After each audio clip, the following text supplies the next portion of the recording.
On this episode of Philippines Extremes, I'm going to talk about the 5 reasons why you should move to the Philippines.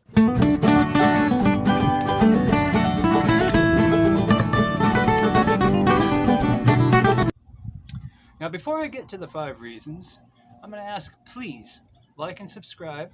So give us a thumbs up, drop a comment, and subscribe. The first thing I'm going to say, number one, is the exchange rate and the money. Everything goes a lot further here. Rent, electricity.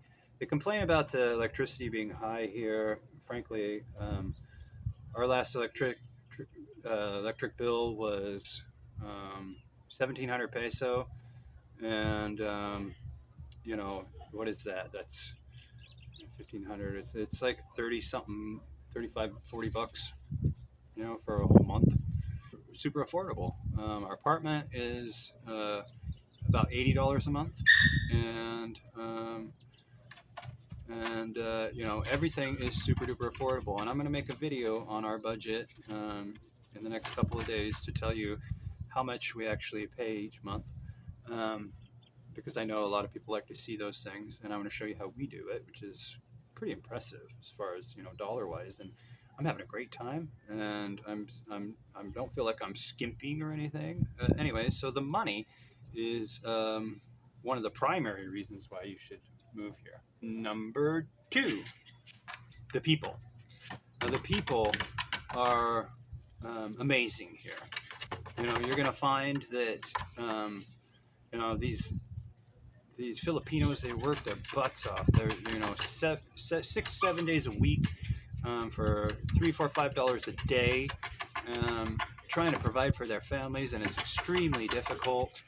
And they're still walking around, with a smile on their face. Now, as a foreigner, you're going to find you get a lot of looks. And if you're new to the Philippines, sometimes, being from America, when people stare at you, it's kind of confrontational. But here, it's just amazement.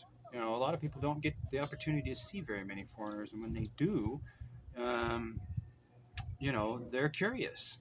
And you might misinterpret the looks on their faces because they'll sometimes have a scowl or something. But most of the time, if you greet them and you say "Kamusta" or something, their whole demeanor will change, and they just light up, and they're super friendly, and it's just extremely refreshing. I know in America, people pretty much are keeping to themselves, especially after the pandemic, with all the meth heads and the beggars and things and the homeless people. People tend to not want to engage. Well, here it's like they're happy to engage you, and their attitudes are phenomenal. So number 2 is the friendliness of the people. I know that people talk about that a lot, but that's a huge reason why you should come here. It's more positive. They say it's more fun in the Philippines, but it's more positive in the Philippines too. Number 3, the weather. Now, the weather is always warm, very humid. So if you if you don't like Florida or something like that, you probably wouldn't like it here. But one thing that people don't really say is that if you're out and about in this, you will get used to it. So the weather is it's nice. It's always warm, just very warm. Obviously, sometimes too warm. So if you don't have a problem with that, that's a really good reason, to come here, because they're always going to be warm. And number 4 is, and I know this kind of goes along with number 1, which is the food prices. Okay, so the food here is extremely affordable. We go out to dinner sometimes, not very much. We do it, a couple times a week, I suppose, which is, maybe a lot because I didn't do that in the States.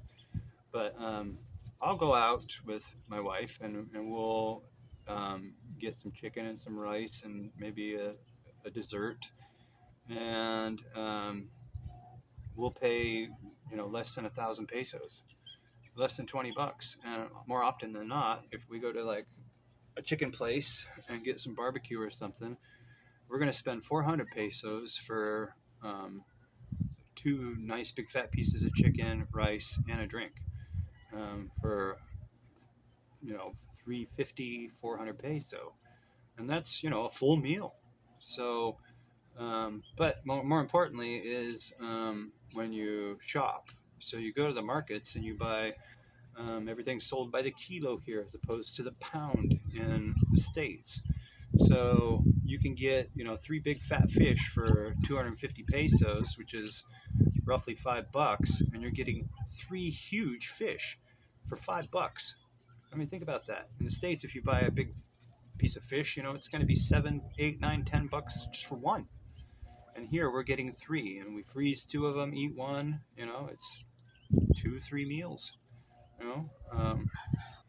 Bananas, oranges. The irony is, I lived in Washington, near Wenatchee, where there's a lot of apple farms, and I was here and I was looking at the apples, and they still had a sticker on it. You know where it said it was from? Washington. It was from Washington, and the apple, was, they sell it per piece, but cumulative, it was like $2, $3 for a kilo, as opposed to you buy 1 pound in the States and it's going to be $5, $6, $7, $8 for an apple, for apples. So I don't know what's going on in the States with the prices there. They're shipping the apples over here from Washington, and people are paying a fraction of the cost. So I don't know. You figure that one out. I'm not going to touch it. But so that's number 4. Number 5 would be the romantic opportunities. Here, the age gap isn't necessarily a concern. In the States, you would never ever, a 40, 50, 60-year-old guy would have harder time finding, somebody younger, which is not to say you should be going just for the younger ones, but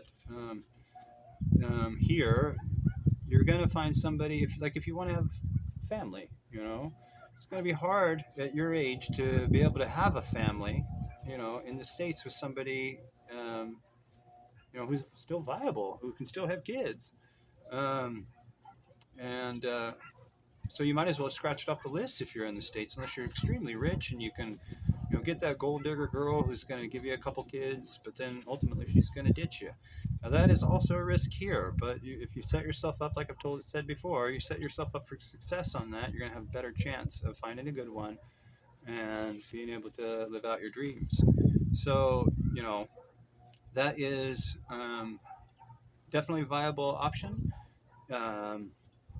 You can find a girl here that will be kind, loving, caring, and considerate and concerned for you, and want to even take care of you in some aspects. Whereas in the States, that's going to be next to impossible to acquire. So those are, 5 things that I've thought of that